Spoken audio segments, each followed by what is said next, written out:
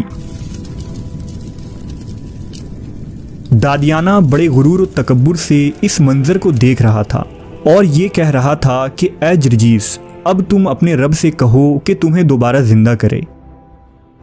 تب ہی اچانک ایک معجزہ ظاہر ہوا اور جرجیس علیہ السلام نے آگ کے اندر سے پکار کر کہا کہ بے شک اللہ ہی معبود برحق ہے۔ بادشاہ یہ سن کر حیرت زدہ رہ گیا اور کہنے لگا کہ اے جرجیس، تو دوبارہ کیسے زندہ ہوا؟ آپ نے فرمایا، مجھے اللہ نے دوبارہ زندہ کیا ہے اور جب تک وہ نہ چاہے تم مجھے ذرا بھی نقصان نہیں پہنچا سکتے، پس کلمہ پڑھ کر اللہ پر ایمان لے آؤ اور کفر سے توبہ کر لو۔ لیکن دادیانہ اپنے کفر پر قائم رہا۔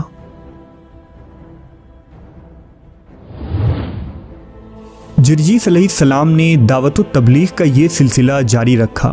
آپ ہر روز بت قدوں میں جاتے اور لوگوں کو ایک لاشریک معبود پر ایمان لانے کی دعوت دیتے، لہٰذا اہل روم بھی مسلسل حضرت جرجیس کے دعوت کا انکار کرتے رہے۔ دادیانہ کو جب یہ خبر ہوتی کہ جرجیس علیہ السلام بت قدوں میں دعوت توحید دے رہے ہیں تو کبھی وہ آپ کو سولی پر چڑھا دیتا، کبھی کھولتے ہوئے گرم تیل کے دیگ میں ڈلوا دیتا، تو کبھی اپنے سپاہیوں کے ذریعہ آپ کی بوٹی بوٹی کر دیتا، لیکن اللہ کی قدرت سے ہر دفعہ حضرت جرجیس زندہ ہو جاتے اور اگلے دن دوبارہ لوگوں کے پاس آ کر انہیں دین حق کی دعوت دینے لگتے۔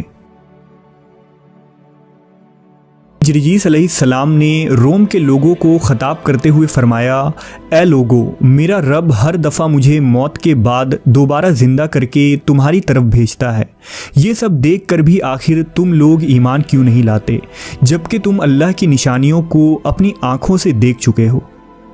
اس واقعے سے متاثر ہو کر 4000 لوگ حضرت جرجیس علیہ السلام پر ایمان لے آئے اور انہوں نے بت پرستی سے توبہ کر لی، یہاں تک کہ اگلے دن خود بادشاہ کی بیوی جس کا نام اسکندرہ تھا وہ جرجیس علیہ السلام کی خدمت میں حاضر ہوئی اور وہ آپ پر ایمان لے آئی۔ لہٰذا اب دادیانہ کو یہ خطرہ لاحق ہوا کہ کہیں لوگ حضرت جرجیس پر ایمان نہ لے آئیں اور کہیں اس کی بادشاہت اور بت پرستی کا یہ کھیل ختم نہ ہو جائے۔ اس پر دادیانہ نے سپاہیوں کو حکم دیا کہ ان 4000 لوگوں کو شہید کر دیا جائے، لہذا سپاہیوں نے بڑی بے دردی سے بوڑھوں، بچوں اور عورتوں کو شہید کر دیا، جبکہ دادیانہ نے خود اپنی بیوی اسکندرہ کو سولی پر چڑھا دینے کا حکم دیا۔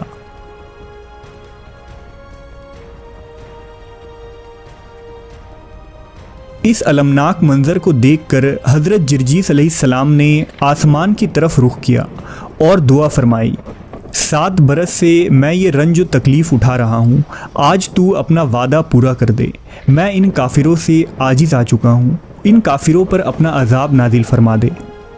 پس جرجیس علیہ السلام جیسے ہی دعا سے فارغ ہوئے، اللہ کی آتش غضب آسمان سے نازل ہونے لگی، خوفناک بجلیاں چمکنے لگی اور آسمان سے آگ برسنے لگی۔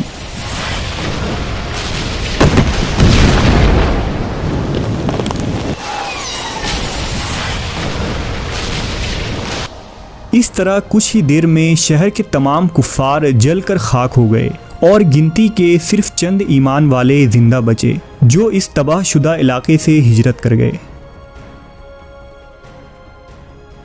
جو لوگ یہ اعتراض کرتے ہیں کہ بروز قیامت لوگوں کو اللہ کیسے زندہ فرمائے گا، تو یہ واقعہ ان کے لیے ایک بہت بڑی مثال ہے کہ کس طرح جرجیس علیہ السلام کو اللہ نے بار بار شہید ہونے کے بعد بھی زندہ فرمایا۔ اللہ ہر چیز پر قادر ہے، وہ جس طرح زندگی دیتا ہے اسی طرح روز محشر انسانوں کو زندہ کرے گا۔